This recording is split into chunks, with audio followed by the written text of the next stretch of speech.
یا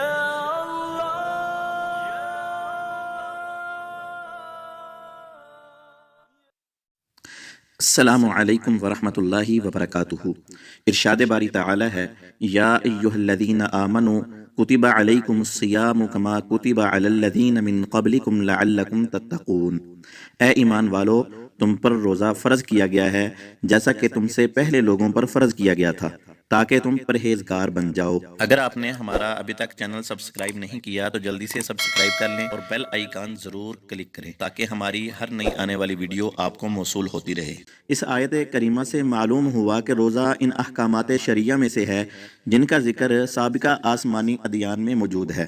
ارشاد نبوی ہے، بنی الاسلام علی خمس شہادت اللہ الہ الا اللہ وان محمدا عبدہ ورسولہ واقام الصلاۃ وایتاء الزکاۃ والحج وصوم رمضان۔ اسلام کی بنیاد 5 چیزوں پر ہے۔ اس بات کی شہادت دینا کہ اللہ تعالیٰ کے علاوہ کوئی عبادت کے لائق نہیں اور محمد صلی اللہ علیہ وسلم اللہ کے بندے اور رسول ہیں، نماز قائم کرنا، زکوٰۃ ادا کرنا، حج کرنا اور رمضان المبارک کا روزہ رکھنا۔ اس حدیث نبوی سے معلوم ہوا کہ روزہ اسلام کی ایسی اہم عبادت ہے جسے اسلام کی بنیاد قرار دیا گیا ہے۔ روزہ اپنے اندر ایک عجیب خصوصیت رکھتا ہے، یہ ریاکاری اور دکھلاوے سے کوسوں دور اور چشم اغیار سے پوشیدہ، سراپا اخلاص اور عابد و معبود، ساجد و مسجود کے درمیان ایک راز ہے۔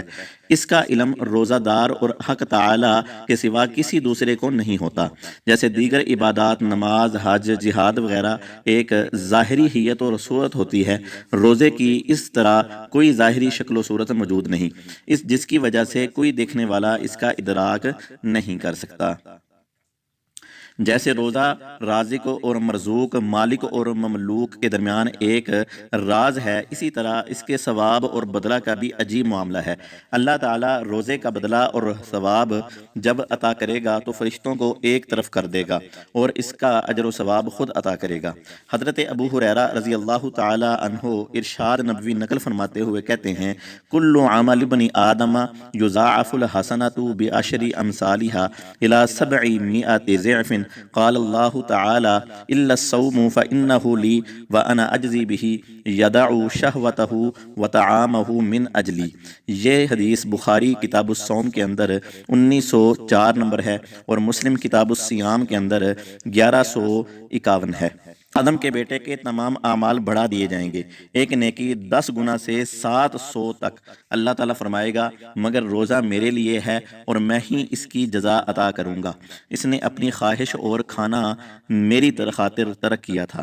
اسی طرح اللہ تعالیٰ نے روزہ دار کے لیے جنت میں ایک خاص دروازہ بنا دیا ہے جس کا نام باب الریان ہے۔ ارشاد نبوی ہے، فی الجنت 8 ابواب منہا باب یسمی الریان لا يدخلہ الا الصائمون۔